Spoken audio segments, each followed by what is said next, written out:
Hi, psychology students. This is Mr. Everton, and this is our second video in our module on psychological disorders, or abnormal psychology, if you want to call it that. And today I'm going to talk about two different categories of disorders, schizophrenia and mood disorders. So really, we're talking about three major disorders here. Schizophrenia being like, I'm going to just put that off by itself, and then depression and bipolar disorder. We're going to be talking about the symptoms and what we think.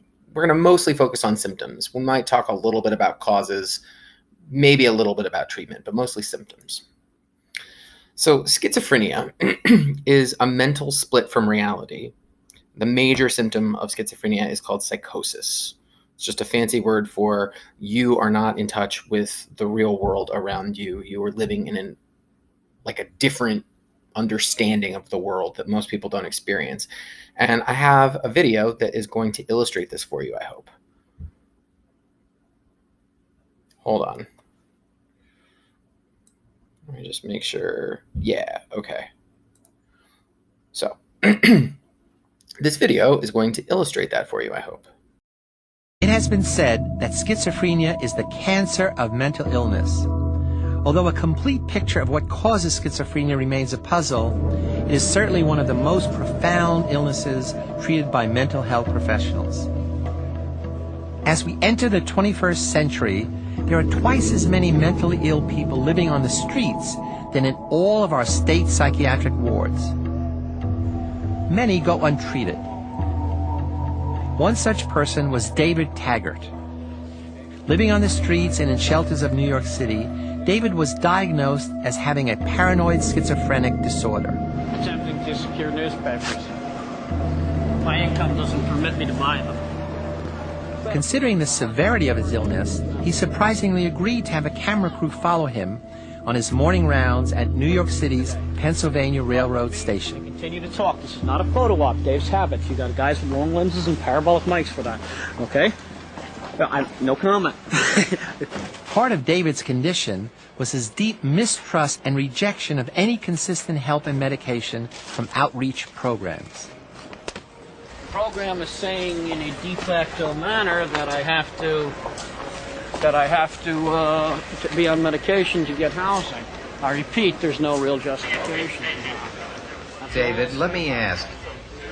The FBI, all of this intense surveillance, could this be part of an illness that you have? Nice try.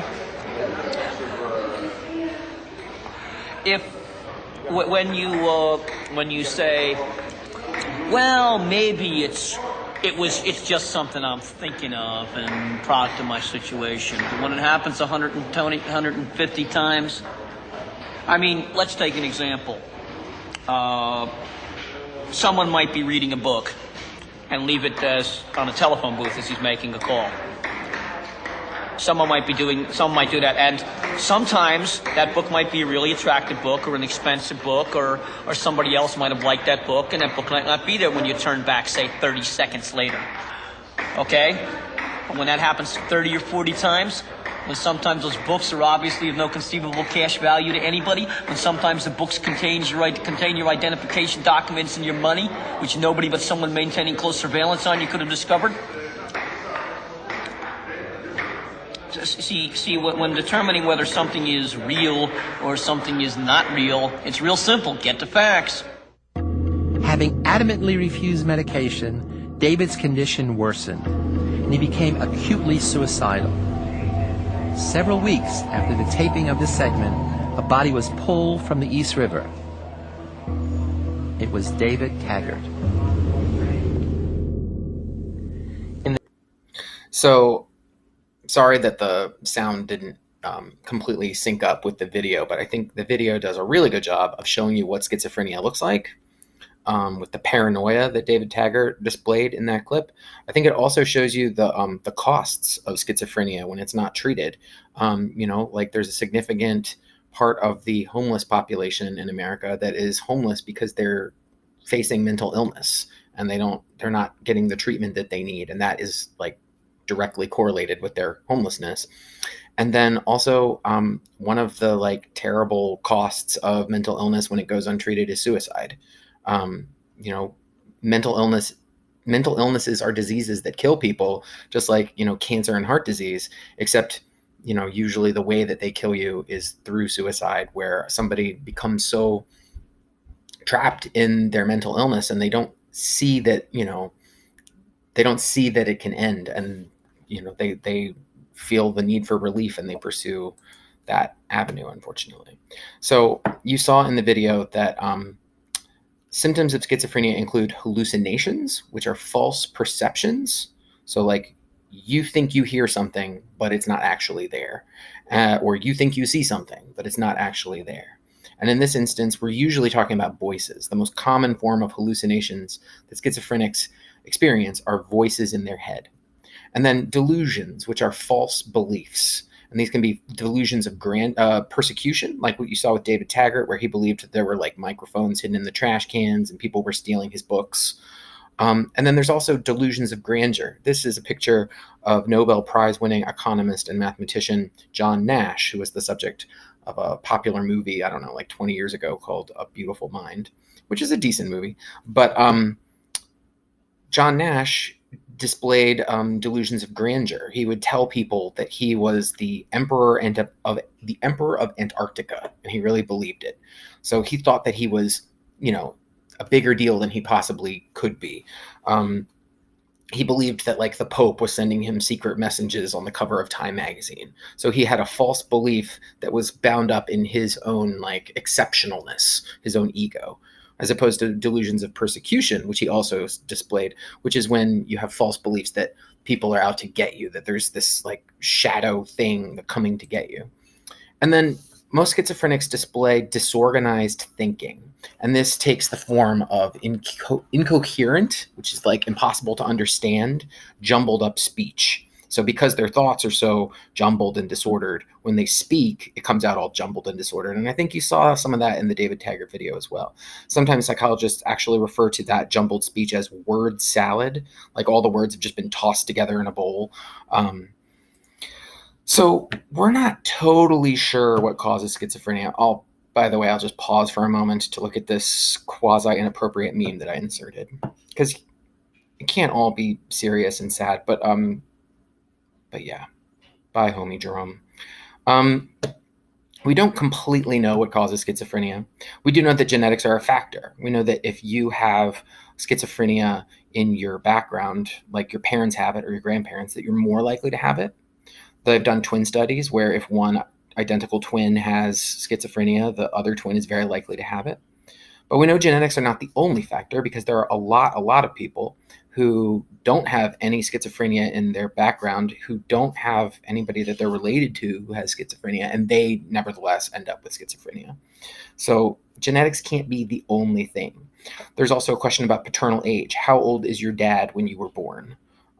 We think maybe that if a man is older, like 50 plus years old, when he conceives a child, that child is more likely maybe to have schizophrenia. And we think that schizophrenia is linked to a surplus of the neurotransmitter dopamine. If you've got too much dopamine in your brain, it seems like that is connected to schizophrenia. Schizophrenia is present in about 1% of the population over 18. It tends to hit people when they're coming out of adolescence. Like around the age of 18 is when people start to display symptoms, maybe after that in their 20s, but it first makes itself known in, late adolescence, early adulthood. You can see here that it is twice as common as Alzheimer's disease, which I thought was surprising. And here you can see that actually 25% of people in 10 years who are diagnosed with schizophrenia, 25% of people completely recover. They can receive treatment and they can live a normal life. And 25% are not totally recovered, but they're much improved. So that's like 50% of people who have this disorder are, doing fine. And then 25% are improved, but require a lot of help. So that's 75% of people who get better. And then there's another 25% who are unimproved and in hospitalization, or who are deceased, mostly because of suicide. And then the numbers for 30 are pretty similar, a little bit different. I'm not going to read them out loud. I'm going to switch gears now and talk about mood disorders. Your mood is like your emotions over time, right? Like if somebody makes you angry for a moment, you have the emotion of being angry, but then it goes away. But your mood is like how you feel all day long, right? So if you're just like if you're having a terrible day and you're just angry all day long, then your mood is angry. So if you have a challenge in regulating mood, you might have a mood disorder. Um, that means that your mood is going to last for a long time. We're not talking about like just being sad on a particular day. We're talking about days and days of being sad. Um, the most common form of a mood disorder is depression.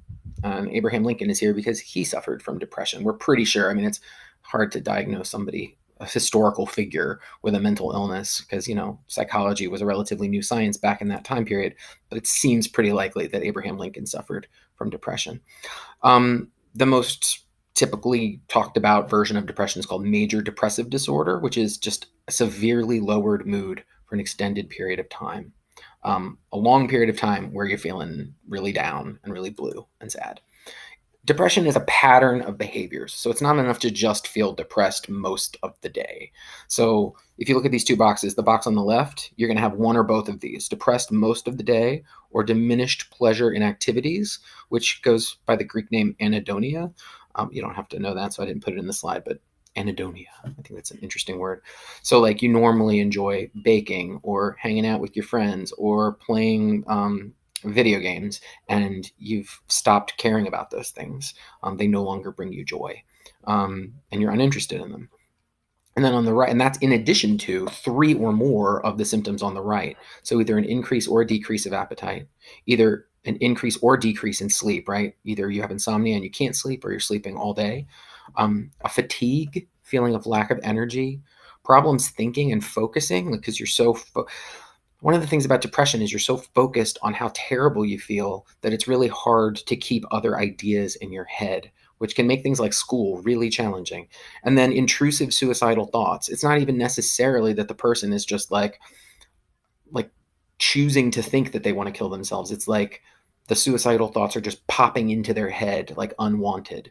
One of the things about mental illnesses that's really interesting is that it's like happening to you. And we think of our brains as something that we have control over. But the truth is, when you're suffering from a mental illness like depression, you are not in control of what's going on in your brain. You can't make it stop. It's doing itself. And that's like a really disorienting experience, to feel like you're having these unwanted emotions and thoughts that you can't stop.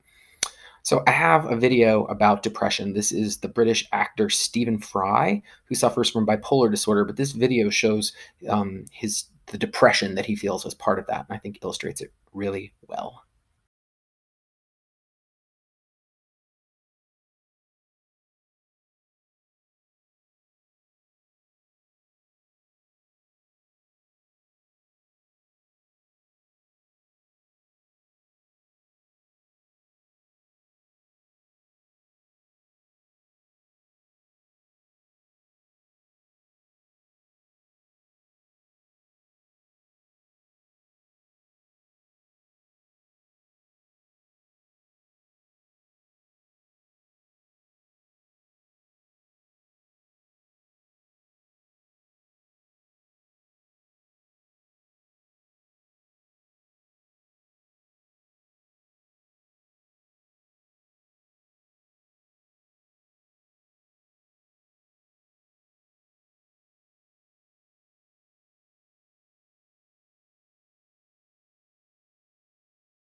to go ahead and stop it. I think that what you just saw is like a really good illustration of what depression is like. You know, like he can't look at the camera, like he can't think about other people. When somebody is feeling extremely depressed, it's really hard for them to be present in the moment with other people and to like function in a normal way because they're in so much emotional pain that it's really hard for them to think about anything besides that emotional pain. And I just want to take a moment and say, you know, like suicide is a very serious thing. And if you know anybody or if you personally are ever experiencing feelings like that, it is really important to get help. And I don't know, there's this quote from author John Green, who I like John Green a lot. This quote that's really helpful, I think, your now is not your forever. And I think if anybody you know, or if you yourself are ever suffering from mental illness, I think it's really important to remember that you can treat mental illness. And when you're experiencing it, it feels like it's never going to go away. But it's like other things, other illnesses, like you can treat it. You can get medicine, you can get therapy that will make you feel better, and you will not always feel like that. I think that's the most important thing to remember. Because if you're mentally ill, your brain is lying to you and making you think that, like, you're always going to be this way. And that's a lie. You're not going to always be that way. You can get some help. Okay. Sorry, PSA over. What is bipolar disorder? Bipolar disorder is a mood disorder like depression. It used to be called manic depressive, and a lot of people still say that now, and I think it's fine to if you say that. Bipolar disorder is more correct and better. And so you're alternating between two moods if you have bipolar disorder, right? Bi means two. Bipolar, it means two poles, two opposite ends of the spectrum. I mean, you have other moods too, but the two that cause problems are the depressive phase or depression, which is what you saw Stephen Fry experiencing in that video. And then there's mania or manic phase. So we just went over what depression is, right? Mania is this like incredibly elevated mood where you think that you cannot possibly go wrong. You have a lot of energy. You're incredibly excitable. You're incredibly active. You're like bouncing off the walls. You're like agitated. Your thoughts are racing. Like you can't keep a thought in your head because you're so excited. You have so many things that you're thinking. You don't feel like you need to sleep very much. You're speaking a mile a minute. A lot of times people who are going through a manic phase will do incredibly self-destructive things because they feel invulnerable, right? Like they'll go out and empty their bank account and spend all their money on something completely like frivolous and like irrational. Like this woman decided in a manic phase, this is a true story. She like Kay Renfield Jameson, I think is the woman's name. Is a psychologist who suffers from bipolar disorder. In a manic phase, she decided that there was like a crisis where the world was being attacked by snakes, and she went down to the hardware store and emptied her bank account buying supplies to fight off the snakes. People who suffer from bipolar disorder will engage in incredibly destructive behavior, like going out and having lots of promiscuous sex with people that are not safe to do that with, going out and abusing lots of substances, going out and like spending huge amounts of money gambling and like losing tons of money gambling. That's not, always what happens, but those are some of the negative consequences of having a manic episode. And then those manic episodes are usually followed by a depressive episode, right? So like the manic phase ends, you realize you emptied your bank account to fight off the snake war, and you feel incredibly embarrassed and silly, and then that feeds the depression, which usually lasts longer. So that's it for this video on schizophrenia and mood disorders. There's going to be another video on anxiety disorders, and then there's going to be a Canvas quiz, which, it's not a quiz, but just like some multiple choice questions and a short answer for you to take when you're done watching both videos. Thanks for watching, and I will talk to you soon.